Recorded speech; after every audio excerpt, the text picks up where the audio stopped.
For the debate, the member from Mississauga Air Mills. Madam Speaker, I am very delighted to stand today to support the new budget of 2023.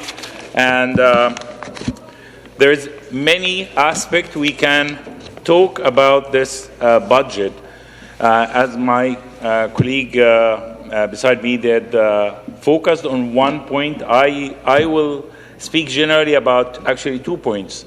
What this budget geared towards Mississauga, my city, and as well the health side of this budget.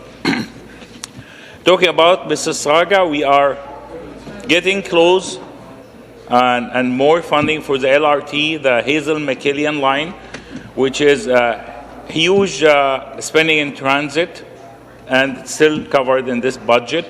And we all know how that will help Mississauga growth. Also, in my riding, we got funding for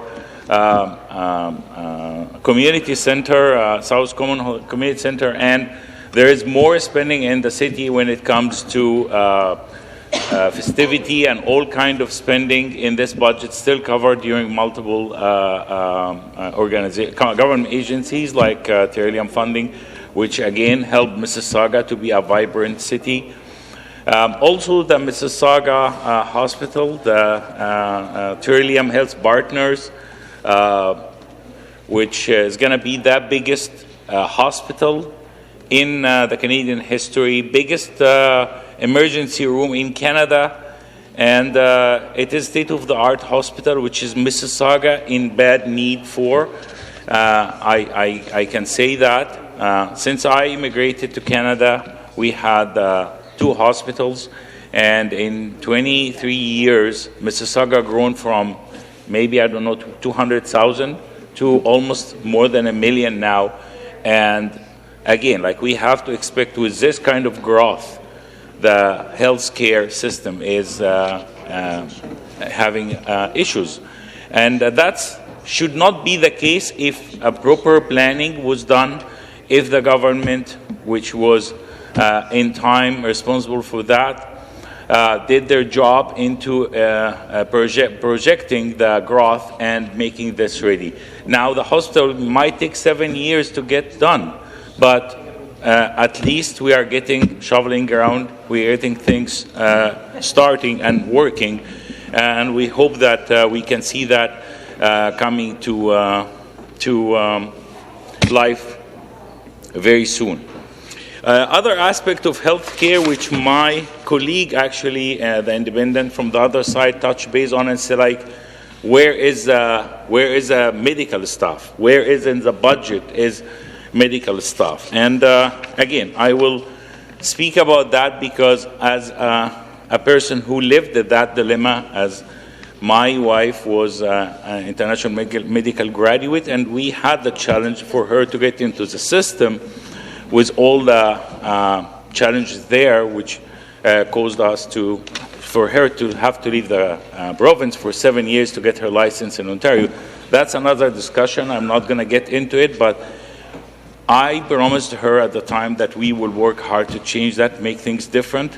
And thanks to this government, who worked very hard in the Working for Workers 1, Working for Workers 2, and even Working for Worker 3, which is currently debated. Today in the morning we were continuing debating on that, and I was honored to be speaking about that bill and standing to support it, because I gave a promise 23 years ago that 21 years ago that this will change to myself and to my family and to my wife, and it took me 21 years, but like when this bill passed, I said we maybe spend 2, 3, 4, 6 hours debating something, but that's going to impact lives of thousands and hundreds of thousands of new immigrants coming to this country who will benefit from that change. And today, and the day we were debating that bill, I said it's promise made, promise kept. And I still support that because I see that budget is doing that, doing exactly that. We are expanding the medical workers. We added 2 more medical schools, one in Scarborough and one in Brampton. We added more seats for medical graduates. IMG program, when the time my wife was doing the exam, for the whole country was 24 spots. So all the IMG's students, doctors coming from anywhere in the world fighting for 24 spots. Maybe in 5 years, with all the meetings we did with the Minister of Health at the time, they expanded to 75. Today, the announcement gone, and I thank Premier Doug for that. Today, he announced that for the 2023 projected, we were adding 100 spots for undergrad and 120 for postgrad. Today, he announced that we are expanding that. So there will be 295 spots for postgrad. This is the biggest investment in getting our healthcare force expanded to cover the shortage in doctors and family doctors, as my colleague said. 295 this year. I'm saying 24 spots across the country to 295 spots for Ontario. This is a kind of change this government is doing. If we look into hospitals, we are adding hospital in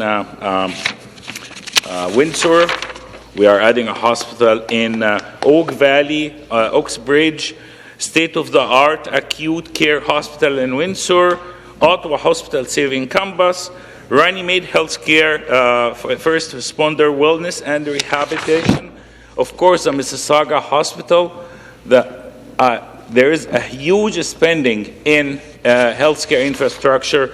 For this budget, it's $48 billion over the next 10 years to build up our healthcare hospitals and as well our medical staff. Adding nurses, we added 6,000 new nurses. We are, thanks for Minister Monti, he sponsored a program to help the nurses to study. We are getting more nurses graduated in home here in Ontario to be able to batch the shortage. We are changing the working conditions for PSWs, the personal support workers.